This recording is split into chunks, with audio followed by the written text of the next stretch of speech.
बिस्मिल्लाहिर्रहमानिर्रहीम, अस्सलाम पाने लग वालेकुम रहे हो रहमतुल्लाहि व और बरकातुहू। रोटी सलाम की रोटी बनाने रहमतें लग गए बरकतें हो। हम सब पर हैं। अच्छी उम्मीद से शुरू किया हुआ दिन अच्छा नतीजा ना भी दे पर अच्छा तजुर्बा ज़रूर देता है। खैर वो यहाँ के लिए नहीं है, बस एक अच्छी बात ही सोचा आप लोगों को शेयर करूँ। Be positive. और दूसरा ये कि लास्ट व्लॉग से आपको अंदाज़ा हो गया होगा कि क्या चल रहा है। तो जनाब आज बारात की तैयारियां, दूल्हा बनाया जा रहा है।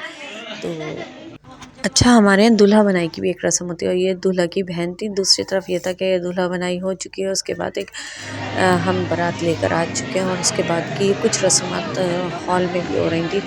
तो खैर ये कुछ समझने आपस में कर रही थी। पहले ये था कि एंट्रेंस वगैरह पे खड़े हो गए थे, फूल वगैरह फैलाने डाल रहे थे और उसके बाद ये कुछ इस तरह चल रहा था। और फिर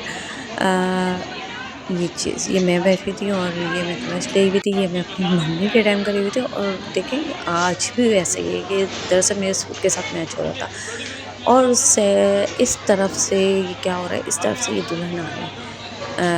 दुल्हन को उनकी बहनें कज़न्स वगैरह लेकर आ रहे हैं। उसके बाद ये था कि खाना वगैरह हो चुका था, निकाह तो पहले ही हो चुका था। उसके बाद ये था कि ये सेहरा बनाई, तो इसमें भी कुछ रस्मात हो रही थी।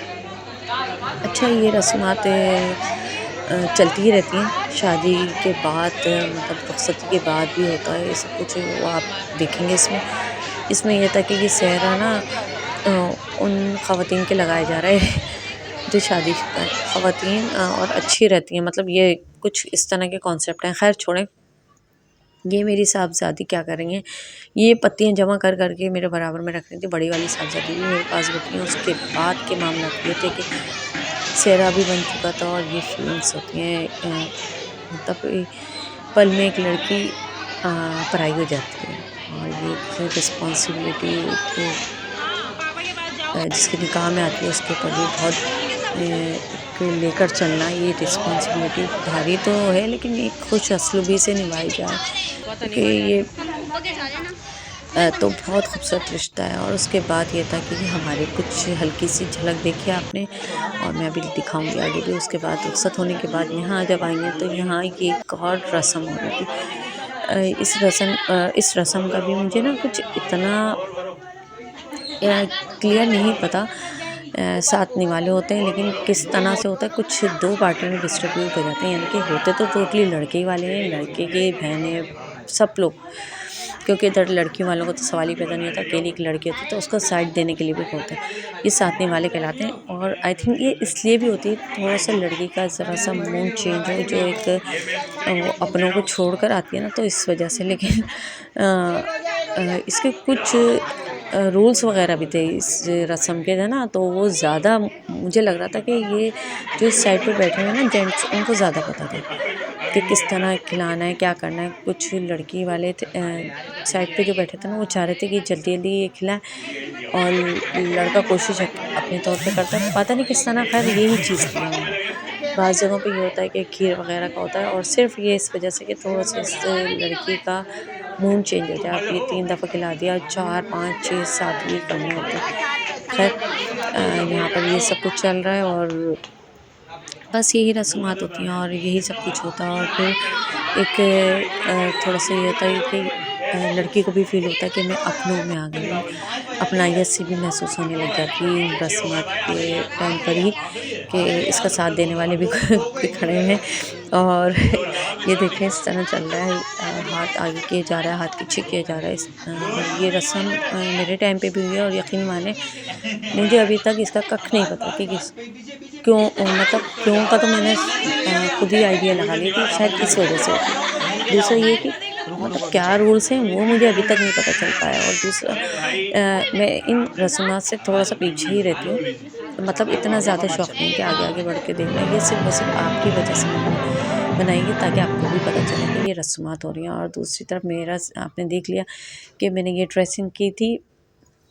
अच्छा, ये होता है कि प्रॉपर उसी टाइम की जो होती है ना, करंट जो होती है वो वीडियो नहीं मिल पाती, तो उसका ये होता है कि एक तो अफरा तफरी बहुत चल रही होती है, बच्चों को तैयार करना, और फिर उसके बाद एक है हर बच्चा अपनी अपनी के चक्कर में हमें खींचता रहता है उनको तैयार, और फिर ये सब कुछ होता है। तो मैं सोचती हूँ और कि मैं इस तरह आपको ना इस तरीक़े से दिखाऊं कि मैंने क्या वेयर किया था। तो मैंने ये वेयर किया था, और ये सूट है, और ये इसके साथ दुपट्टा इस तरह का है। ये टिश्यू तो नहीं, और गंज क्या कहलाएगा, बहुत सॉफ्ट कपड़ा है, कोई इतना हार्ड नहीं था, लेकिन ये हल्का सा था। इसके साथ मैंने स्टॉलर ले रखा था, और दूसरा इस पे लेस लगी हुई, पाइपिंग लगी हुई थी। दुपट्टे के चारों तरफ पाइपिंग है, पाइपिंग ट्राउज़र के कलर की है, यानी कि ट्राउज़र मेरा इस तरह का बनारसी सा है।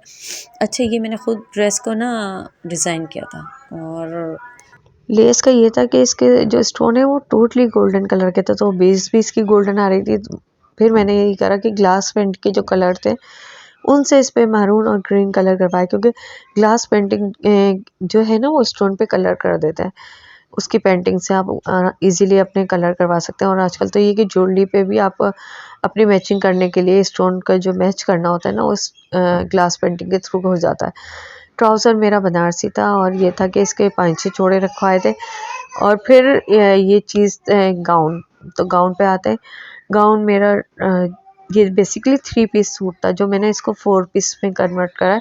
तो गाउन जो था वो 6 पीस का ही था। ये था कि बड़े मुश्किलों से हमने इसको गाउन बनाया, और फिर घेर वाला बनाया, नीचे से एयरलाइन स्टाइल में था। पीछे भी इसका यही वाली चीज़ है। जो ये कपड़ा है ये दरअसल मैसूरी कहलाता था उस वक्त पे, आप लोग बताइएगा। लेकिन मुझे बहुत अच्छा लगता है, इसलिए कि ये ख़ुद की डिज़ाइनिंग है, और दूसरा बड़ा डिसेंट सा था।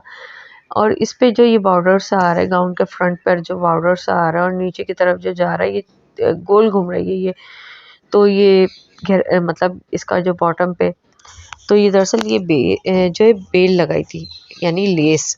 तो लेस इतनी अच्छी माशाल्लाह से परफेक्ट मिल गई थी कि बिल्कुल लग रहा था कि एम्ब्रॉयडरी है। और ये इसका इनर जो है, ये बेसिकली ट्राउज़र का कपड़ा था, जो मैंने इनर बनाया, और ट्राउज़र के लिए फिर मैंने अलग से मैरून कलर का बनारसी कपड़ा लिया। गाउन शर्ट का बनाया, दुपट्टा एज इट इज़ वही था, उसमें बस इंक्लूडिंग करी है लेस की और पाइपिंग की। तो कैसा लगा आज का मेरा ये ड्रेस जो मैंने बारात में वेयर करा था। दूसरा ये कि इसके साथ भी बड़े सीन हुए थे। ये जब जब मैंने पहना है ना तो ये खैर वहम भी है। तो आज जो मैं प्रेस कर रही थी यानी कि पहनने के लिए, तो मेरी बेटी बिल्कुल मना कर रही थी ये नहीं पहने, क्योंकि जब मैंने एक तो मैंने बेसिकली जब बनाया था ये मैंने अपने घर के इवेंट के लिए बनाया, तो घर में ही था वो, कहीं निकलना नहीं पड़ा। सेकंड टाइम जब मैंने पहना तो ये पहनकर मैं बाकायदा एक्सीडेंट हुआ, अल्हम्दुलिल्लाह सेफ रहे, लेकिन एक्सीडेंट हुआ था। थर्ड टाइम जब पहना, जब फिर एक्सीडेंट हुआ। तो आप जब पहन रही थी बेसिकली आपकी बहनें किफ़ायत आ रहे हो, बड़ा देखभाल के इस्तेमाल करती है। तो आज फिर पहना, पहनने के लिए जब निकाली तो बेटी कहने लगी नहीं पहने भाई, मुझे डर लगने लगा है।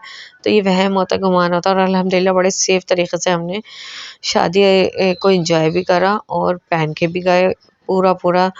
बस ये था कि होने वाली बात थी। एक दफ़ा ये था कि जंप बाइक पे जा रहे थे, तो जंप हस्बैंड साहब को नज़र नहीं आई, इस वजह से मैं बड़ी ज़ोर से गिरी थी, बचत हो गई थी। सेकंड टाइम ये था कि बारिश एकदम अचानक से हुई, हल्की-हल्की फुहार हुई तो बाइक स्लिप हो जाती है, उस पे कोई चांस नहीं होता। तो वो चीज़ थी, बस यही था।